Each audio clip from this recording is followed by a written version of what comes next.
Hello everyone and welcome back to round 4 of the Limitless Invitational, and we're already in game and we're featuring Reklev right now, but it hasn't been that many turns, so it's still fine. And yeah, he's playing an ADP Mirror. He won Malmö with this deck, he redefined it probably, and yeah, he's 3-0, so I don't think there's a lot else to say about this. Okay, of course, your fan favorite, Todd Reklev, just carry on his relentlessly impressive streak of just being very very good at the Pokemon trading card game.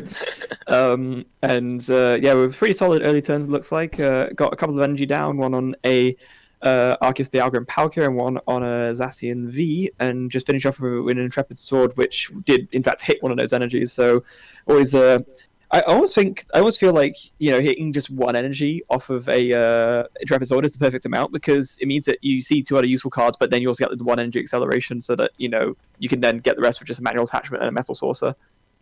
Also, you don't have to get like as I said, you don't rely on getting double saucer. But we had a quick look at his discard pile, and I believe there are already like 2 custom catchers in there, which is a little bit unfortunate. But Yeah, I saw that as well. It's not great. Yeah, see that again now. So yeah, 2 custom catches and 2 great catches as well. So a lot of gusting options already gone. yeah, ADP Mirror usually comes down to like getting a turn 3 gust effect.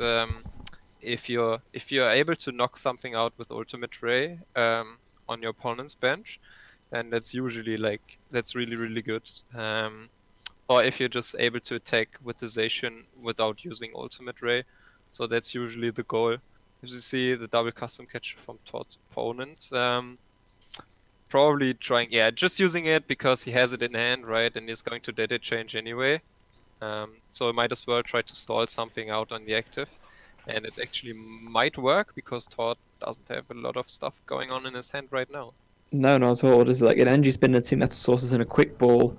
Not really much to go off of. I don't even. Do you recall? Yeah, there's no metal energy even in the towards discard pile. It's almost like he read my mind to show me when I was thinking about that. So yeah, that's really not great at all. I guess you can maybe go energy spinner, like grab one metal, then use a quick ball to discard it, and then metal sorcerer it, and then maybe try and get something that way. But not a lot of options to work with either way.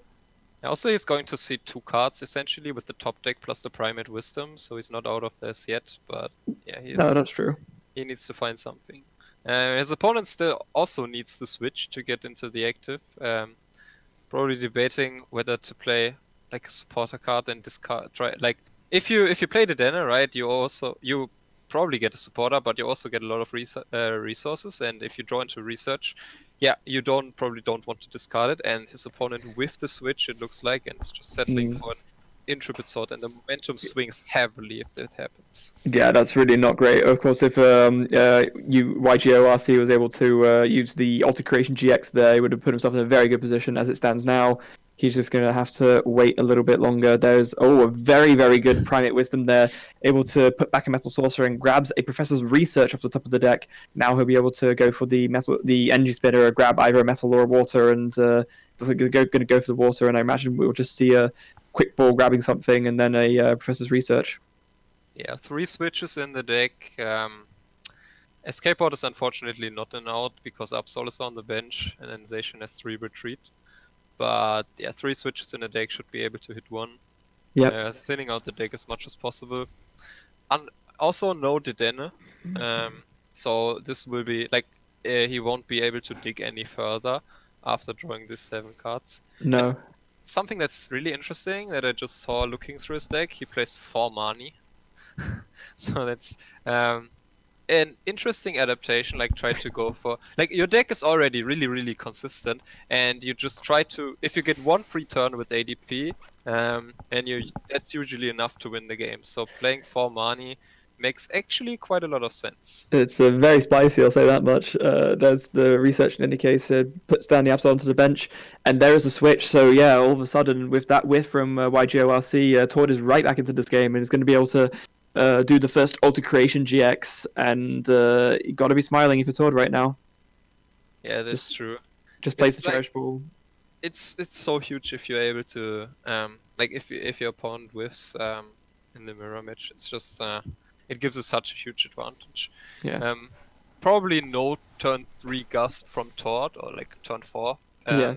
But you'll be able to, or like he will be looking for knockout on the active ADP, but like the ADP will probably make its way to the active from YGRC to like match the auto creation. You have to Yeah. do that, otherwise the game is probably just over. And Todd will be playing towards a KO on the active, most likely. I wonder, is it YGORC or is it Yagork? Right, answers in the chat. But yeah, so something that was interesting was that I noticed a slight bit of hesitation from Tor before going for the Altercation GX. Now, I may be reading a little bit too much into this, but is there any reason why he wouldn't go for it at that point? Because there's no benefit to, playing the timer. If the timer runs out, both players lose. So what could have caused him to hesitate before using it? I'm not really sure. I think you just want to get it off. Like, there's almost no reason not to. Yeah, that's what I thought. Auto creation. Like, we even saw decks that, for example, muted decks that like play just like the rainbow energy and then play their own ADP just to match the altar creation when they play versus an ADPization deck, right? So Yeah. the muted variant. So usually where you want to go, just go for that and then go from there. So there is the auto creation from YGORC's side. So now it's going to be a matter of whether Tord can power up his Zacian V and whether he's able to, get the KO on the Arceus Dialga and Palkia. So he's definitely doing enough damage to do so because that Shrine of Punishment damage has been ticking over, of course. And he's got the switch as well, so he just needs to find a Metal Saucer. Yeah, that's true. And then, like in this situation, research is super good because he's actually debating to attach to the active and go for the, I guess, safer play, because if you attach to the bench and then you whiff, you just open yourself up to like a comeback from the opponent. But yeah, you do, and looks like that was a wise decision because he did in fact miss the Metal Saucer. So perhaps opted for the safer play, but definitely was the correct one here. So now he'll be able to go for the ultimate ray and just power up that Zacian V on the bench for next turn. Yes. Or no. Like a really rewarding play would be to hit the fourth custom catcher of the Stellar Wish, but he's not gonna go for that. But like, if you do that, that would win you the game instantly almost. Yeah, basically. So it's maybe worth debating over it, but yeah, the chances are not in your favor. So yeah, as you would expect from Todd, he's settling for the safe play and just going for the ultimate ray, powering up his station. And now you don't need to like you have your one station powered up, and then you can just commit the other metal saucers to your second station, and this way you're able to power up 2 stations in a row really consistently. If YGORC isn't able to KO towards active and isn't able to retreat, when a Tord could KO the Arceus Dialga Palkia with the Jirachi with Slap. Yeah, that would actually like put him in a really big advantage. Yeah, it would. It's actually a really good play. Let's see if he does it. Yeah, let's see. Like, now the pressure's on YGRC to find maybe Gust Effect. But like, yeah, by attaching the energy to Jirachi and setting up for the slap play, even if your opponent ultimate race, they have to find back-to-back gusts to be able to like take extra prizes, and they're already 2 custom catchers in the discard pile. So yeah. So with that in mind, YGRC has clearly got some thinking to do. Is that a fairy energy I see? Okay, maybe he's playing the at least the copycat Mimikyu. Yeah, like the fairy copycat Mimikyu. Must be. And maybe even like in the Lowland Ninetales, we have been seeing that a little bit at the Australian regionals. Like the last Australian regionals that happened, I think ADP Ninetales with Station got top 8. But I'm not quite sure. Maybe it's only the Mimikyu, which could be a really important tech for the mirror. Like if you play Energy Switch or something, and you're able to go Energy Switch and then copycat the ultimate ray, KO the ADP station, the ADP in just one hit. but looks like we won't be seeing that. So another Arceus Dialga Palkia hits the bench. Yeah, I don't. And you don't It want, sorry. doesn't really look like YGRC has a lot of stuff going on. No, it doesn't, does he it? needs to get out of the active. Otherwise, it will just be over. Most likely. And also, the reset stem was kind to Tord. Oh, there's Yeah, an it energy was. switch. There's an energy switch, so he'll be able to ultimate ray himself. But if you just do the same thing as your opponent does in the mirror, where you like are behind on tempo, it's not really going to do you a whole lot. No, it's not. Especially considering like looking at it. I don't think. Yeah, this is like nowhere near a KO, is it? Well, okay, I say nowhere near. It's 40 off, but that's still it's not a KO. So. Yes. So there's the ultimate ray attaching onto the Zacian V. Shrine of Punishment takes Essentially over. mirroring what Tord is doing, but Yeah. one turn behind. Yeah, And, exactly. And like you said, if you're doing everything that your opponent's doing one turn behind, you lose the game. Yeah, and the reset stem, it's like it was so good. Like Tord has everything he could want. But yeah, he has a lot of options, and he doesn't really need to do anything with it. But yeah, going for the custom catcher is probably a good play to like KO the Zacian, the opposing Zacian, because then your Zacian is safe. Yeah, that's true. Shot that easily. Oh, I would be so tempted to slap there though. Just slap for the style points. Exactly. I guess the safe play is to just do like this, because now your opponent has no way to KO your active except like double Forcer play. So yeah, no, there's no question that this is like the more sensible thing to do. Like I'm not arguing that. But Jirachi would be more fun though. Yes, it would. And that's what really counts, right? Yeah, that's true. So we see, yeah, probably YGRC maybe looking for a second reset stem if he plays one to disrupt Tord. But we have been seeing really low counts of reset stamp in ADPization, because usually like your ADP goes down. Sometimes it goes down quite late, and reset stamp is pretty useless in that scenario. So yeah, maybe he's just playing the one and doesn't have access to second one. Yeah, which wouldn't be great. Now,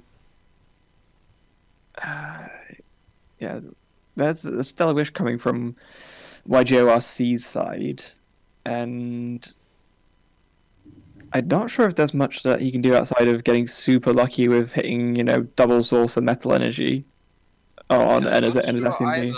Also, there's a lot of stuff in his discard pile already, so like a lot of resources. Maybe just his opponent has, like YGRC probably has just one energy switch left, and there are already 3 custom catcher in the discard pile. As Tord is very kindly like just clicking through it every like 30 seconds, just being sure to not miss anything, and we get a good look at the opposing discard pile. So nice. Yeah, either that, or he's just like, you know what, casters, I've got you guys. You're you're my people. So yeah, that's very nice of him. So another custom catcher to just draw cards. Not the way you want to be using them. No. Certainly. It's interesting that he opted to energy switch the water energy over for the retreat instead of the fairy, but thinking about it, I guess it does kind of make sense, because you'd like for a late game finisher, you'd probably rather have the Mimikyu to copy rather than do another ultimate ray.